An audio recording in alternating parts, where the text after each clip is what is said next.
আমরা আজকে পড়ব শঙ্খ ঘোষের লেখা বাবরের প্রার্থনা কবিতাটি। প্রথমেই শঙ্খ ঘোষ সম্পর্কে বলতে গেলে আমরা বলবো তিনি একজন বড় মাপের অধ্যাপক, তিনি একজন বড় কবি, প্রাবন্ধিক, একজন উল্লেখযোগ্য বুদ্ধিজীবী বলতে যা বোঝায় আমাদের শঙ্খ ঘোষ, কবি শঙ্খ ঘোষ ঠিক তাই। যার ভাবনা চিন্তার পরিসর এতখানি প্রসারিত, সেই প্রসারিত পরিসরে তার সাহিত্যিক ঝোঁক, তার সাহিত্যিক বাঁক আমাদেরকে একটা ভিন্ন জায়গায় নিয়ে যায়, যেখানে আমাদের ভাবনার চিন্তাগুলো কোথাও সীমায়িত হয়ে যায়। সেই সীমায়িত জায়গা থেকে তিনি যেন আমাদেরকে উত্তরণ করার জন্যই বারবার তার সৃজন নিয়ে, তার লেখনী নিয়ে ফিরে ফিরে আসেন। বাবরের প্রার্থনা কবিতাটা 1974 খ্রিস্টাব্দে রচিত হয় এবং বাবরের প্রার্থনা কবিতাটি বাবরের প্রার্থনা এই কাব্যগ্রন্থ থেকেই নেওয়া, অর্থাৎ বাবরের প্রার্থনা কবিতাটি একটি নাম কবিতা। এখন বলতেই পারি নাম কবিতা মানে কি, যে কবিতাটার নামে কাব্যগ্রন্থের নাম হয়েছে সেটি হচ্ছে নাম কবিতা। এক্ষেত্রে বাবরের প্রার্থনা একটি কাব্যগ্রন্থ এবং সেই কাব্যগ্রন্থের একটি উল্লেখযোগ্য কবিতা বাবরের প্রার্থনা। সেই নামাঙ্কিত কবিতাটি আমাদের আজকের আলোচ্য বা পাঠ্য বিষয়। 1974 সালটা ভারতবর্ষের জন্য খুব গুরুত্বপূর্ণ। 1974 জরুরি অবস্থা জারি হয়েছে, সারা দেশ জুড়ে একটা হই হই রব পড়ে গেছে। এমার্জেন্সি, গুপ্ত হত্যা, তারপরে হিংসা চতুর্দিকে মানে ছেয়ে গেছিল সেই সময়। 1974 এই সময় পর্বে ভাবতে ভালো লাগে। 1974 তিনি লিখলেন বাবরের প্রার্থনা এবং 1977 খ্রিস্টাব্দে সাহিত্য একাডেমি থেকে তিনি এই কবিতা লেখার জন্যই সাহিত্য একাডেমি পুরস্কারও পেলেন।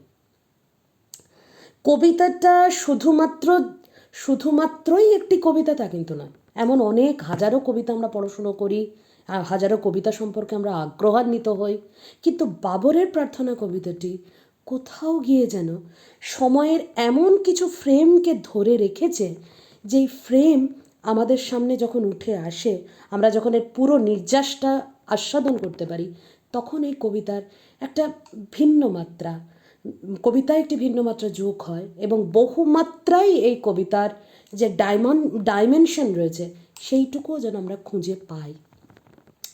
প্রথমেই আমরা যে কথাটা থেকে যেমন আমরা বাবর, সম্রাট সুলতান বাবরের কথা জানতে পারি, মোগল সাম্রাজ্যের একজন বিখ্যাত সম্রাট, তার কথা জানতে পারি। সেই বাবর এতখানি ঘৃণ্য নৃশংস কাজ করে, প্রচুর সৈন্য হত্যা করে তিনি সিংহাসনে আরোহণ করেছিলেন।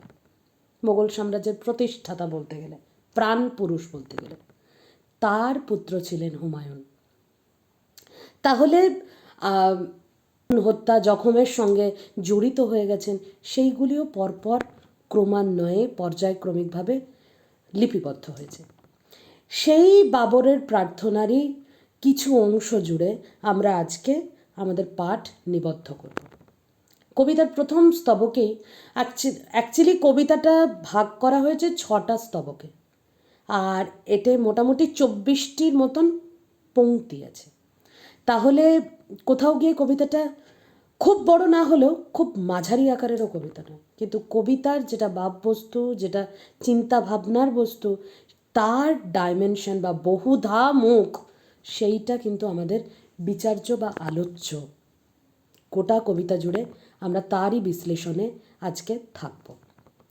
এই তো জানু পেতে বসেছি পশ্চিম, আজ বসন্তের শূন্য হাত, ধ্বংস করে দাও আমাকে যদি চাও, আমার সন্ততি স্বপ্নে থাক। জানু পেতে পশ্চিমে বসা। এখন আমাদের প্রশ্ন উঠতেই পারে যে পশ্চিম দিকেই কেন বসতে হবে? যদি আমরা ধরে নিই মক্কা, মদিনা, এই যে পবিত্র মুসলমানদের তীর্থস্থানগুলি রয়েছে, পবিত্র স্থানগুলি রয়েছে, সেগুলো পশ্চিম অংশে। মক্কা মদিনার যদি আমরা পজিশনটা জেনে নিই, সেটা পশ্চিম অংশে। তাই মুসলিম যে কোনো ধর্মাবলম্বী মানুষ যখন তাদের প্রার্থনা করেন, দোয়া করেন, তারা কি করেন? পশ্চিম দিকে জানু পেতেই বসেন, তাদের প্রার্থনা বা দোয়া জানান, আল্লাহকে জানান। তাই প্রথমেই যে চমক, পশ্চিম দিকের উল্লেখ, এখানে নিশ্চয়ই তাহলে এই তো জানু পেতে বসেছি পশ্চিম, আজ বসন্তের শূন্য হাত, ধ্বংস করে দাও আমাকে যদি চাও, আমার সন্ততি স্বপ্নে থাক। এই এই বলা বাক্যগুলো কার হতে পারে? বাবরের। তিনি আজকে যতখানি তার জীবন জুড়ে ধ্বংসলীলা, হত্যালীলা চালিয়েছেন, সেই সমস্ত কিছুর তিনি সাক্ষী তো বটেই, সেই সমস্ত কিছুকে তিনি অ্যাডমিট করে নিচ্ছেন, মেনে নিচ্ছেন যেগুলি তিনি করেছেন। তা সত্ত্বেও কিন্তু তিনি আজ কোনো কারণে চিন্তান্বিত, যেটা কবিতা যত এগোবে তত আমরা বুঝব। তাই তিনি জানু পেতে পশ্চিমে বসছেন প্রার্থনা বা দোয়া করার জন্য আল্লাহর কাছে। বসন্তের আজকে হাত কীরকম? শূন্য। আমরা যেটা জানি, বসন্ত পরিপূর্ণ করে কোনো একটা ঋতুকে। বসন্ত কি হয়? বসন্তের নতুন কিশলয় উকি দেয়। বসন্ত চির যৌবনের প্রতীক। সেই বসন্তের আজকে হাত শূন্য। ধ্বংস করে দাও আমাকে যদি চাও, আমার সন্ততি স্বপ্নে থাক। আমার সন্তান সন্ততি, তার ভবিষ্যৎ প্রজন্ম যেন সুখে থাকে, যেন আনন্দে থাকে, সেই মনোবাঞ্ছা একজন পিতার এখানে বাবরের। তিনি তার পুত্র হুমায়ুনের কথা আমরা ইতিহাস ঘাঁটলেই জানতে পারি, তিনি খুব রুগ্ন, অসুস্থ ছিলেন। বারে বারে অসুস্থতায় তিনি ভুগতেন, এবং এই অসুস্থতার কারণে বাবর স্বাভাবিকভাবে একজন সাধারণ পিতার মতনই চিন্তা করছেন। তাই তিনি দোয়া করতে বসছেন। কোথায় গেল ওর স্বচ্ছ যৌবন, কোথায় কুড়ে খায় গোপন ক্ষয়, চোখের কোণে ওই সমূহ পরাভব, বিষায় ফুসফুস ধমনী শিরা। কোথায় গেল ওর স্বচ্ছ যৌবন? হুমায়ুন অসুস্থ, বাবর চিন্তিত হয়ে পড়ছেন। কিছুতেই তিনি স্বাভাবিকভাবে নিজের জীবন কাটাতে পারছেন না। চিন্তা থাকে, পিতা, তিনি একজনের পিতা। আরও কবিতার অনুষঙ্গ ধরে বলতে গেলে আমাদের শঙ্খ ঘোষও কিন্তু পিতা। দুই কন্যা তার। প্রথম কন্যা চূড়ান্ত অসুস্থ হয়ে পড়েন ওই 70-এর দশকের ওই সময়গুলিতে। কিছুতেই তার কন্যা সেরে উঠছেন না। বারবার ডাক্তার দেখানো সত্ত্বেও কিন্তু বারবার তিনি অসুখে পড়ছেন। তাই বড় কন্যার রোগ মুক্তি যাতে হয়, যেন শীঘ্র হয়, এই কারণে কিন্তু খুব চিন্তিত দেখা যাচ্ছে শঙ্খ ঘোষকে। তাহলে একদিকে বাবরের পিতৃ হৃদয়ের হাহাকার, একদিকে শঙ্খ ঘোষের নিজস্ব কন্যার অসুস্থতা। আরেকটা পর্ব আমরা আসব, সেটা হচ্ছে 70 থেকে 74-এর উত্তাল নকশাল আন্দোলনের সময় যাদবপুর বিশ্ববিদ্যালয়ে অধ্যাপনা করেন শঙ্খ ঘোষ। অসংখ্য ছাত্র, যুবক ছাত্র, তারা কি করছে? তারা নির্দ্বিধায় বলি দিয়ে দেয় নিজেদেরকে, এই দেশকে, এই ভারতবর্ষকে, এই বাংলাকে সমতার পর্যায়ে নিয়ে আসবে, সাম্যবাদ প্রতিষ্ঠিত হবে, সকলের সমান অধিকার আসবে। এই কারণে সেই যুবকগুলি, সেই তরুণ যুবকগুলি চারিদিক না ভাবনা চিন্তা করেও মুহুর্মুহু আন্দোলনে যোগদান করছেন। ভালো ভালো পড়াশোনার, চাকরি, এই সমস্ত সুযোগকে ছেড়ে দিয়ে তারা জীবনকে গড়ে নেবার সময় তারা এই নকশাল আন্দোলনে কিন্তু সংযুক্ত হচ্ছেন। তাহলে 3টে সত্তার কথা আমরা পেলাম। বাবরের পিতৃহৃদয়, আমাদের শঙ্খ ঘোষের ব্যক্তিগত জীবনে যখন তিনি তার কন্যাকে নিয়ে চিন্তিত, সেই পিতৃহৃদয়। আরেকটি পিতৃহৃদয়, তিনি শিক্ষক, সেই ছাত্রদের গড়েন, তাদের অভিভাবক পিতা স্বরূপ, তাই তিনি চিন্তান্বিত।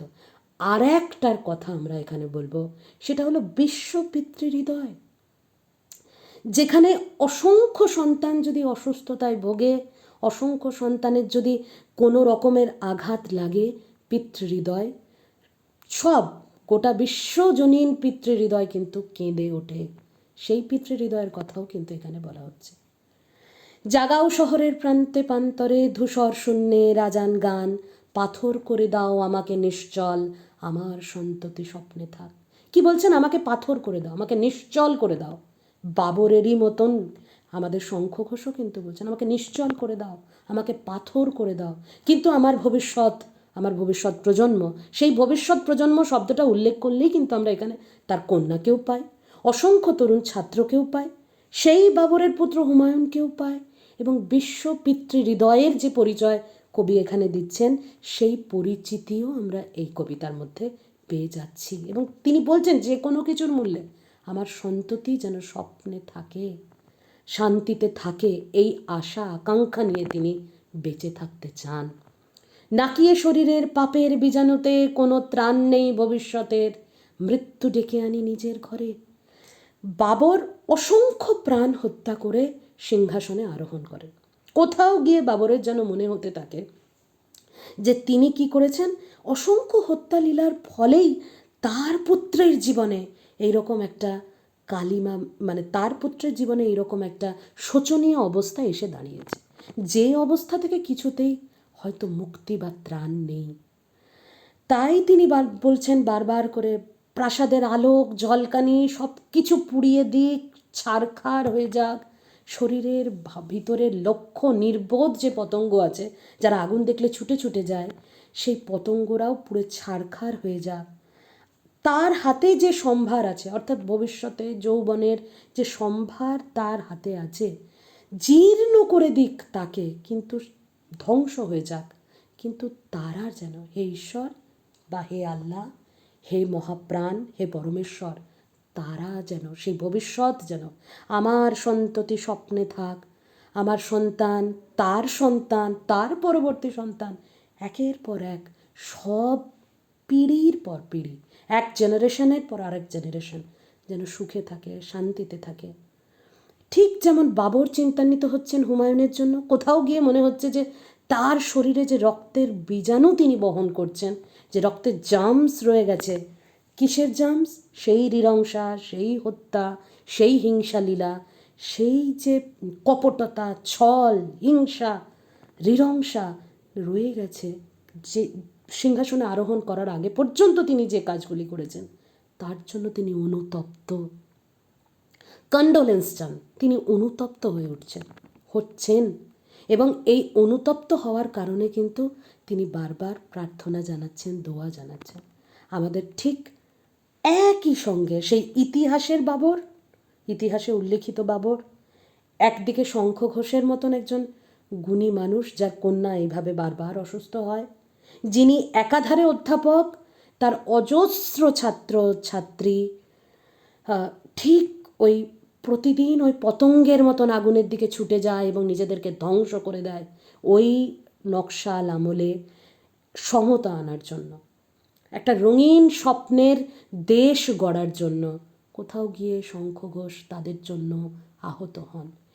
এবং ওই যে আমরা বললাম যে বিশ্বপিতৃ হৃদয়ও কিন্তু কোথাও গিয়ে কাঁদছে কেন? যে আমার ভবিষ্যৎ প্রজন্ম যেন খুব আনন্দে থাকে, খুব সুখে থাকে। ওদের স্বচ্ছ যৌবন দেখব বলেই তো আমরা বেঁচে আছি। যদি ওদের স্বচ্ছ যৌবন আমরা না পাই, তাহলে ভবিষ্যতে আমরা কী দিতে পারবো, কী করতে পারবো? আমাদের ভবিষ্যতেই যদি সুরক্ষিত না থাকে, খুব ভালো করে মনে করে দেখো, অন্নদামঙ্গলে যেমন ঈশ্বরী পাটনি বলে চেয়ে নিয়েছিলেন, ঈশ্বরের কাছ থেকে সোনা দানা গহনা কিচ্ছু চাননি, সেই মধ্যযুগে লেখা অন্নদামঙ্গলে কী চেয়েছিলেন? ভাত এবং দুধের ব্যবস্থা করে দিতে, তাই না? তাহলে সেই পিতৃহৃদয়, সেই মানে সন্তানের জন্য চিন্তিত সত্তা, যেরকম একটু ভাত একটু দুধের জন্য ভবিষ্যৎ প্রজন্মের জন্য চিন্তান্বিত হয়ে যান, ঠিক সেরকমই আমাদের এই বাবরের প্রার্থনা কবিতায় এই যে 6টি স্তবকে কিন্তু আমরা এই উৎকণ্ঠা, এই বেদনার আভাসটুকু পাই। এবং সব কিছুর বিনিময়ে পিতৃহৃদয় কী চায়? আমার সন্তান, পরবর্তী সন্তান দল, সন্ততিরা যেন খুব সুখে থাকে, খুব আনন্দে থাকে। আমাদের প্রাণশক্তির বিনিময়ে কি করুক? তাদের বসন্তর শূন্য হাত যেন না থাকে, তাদের বসন্ত যেন যৌবনে উদ্দীপনায় পরিপূর্ণ হয়, তারা সুখে আনন্দে থাকে। কবির বাবরের প্রার্থনার এই কবিতায় এই বার্তা তিনি ছড়িয়ে দিয়েছেন। তাই এই কবিতাটি 1977-এ সাহিত্য আকাদেমি পুরস্কারও পেয়ে যায়। আজকের মতন আমাদের পাঠ এখানেই সমাপ্ত।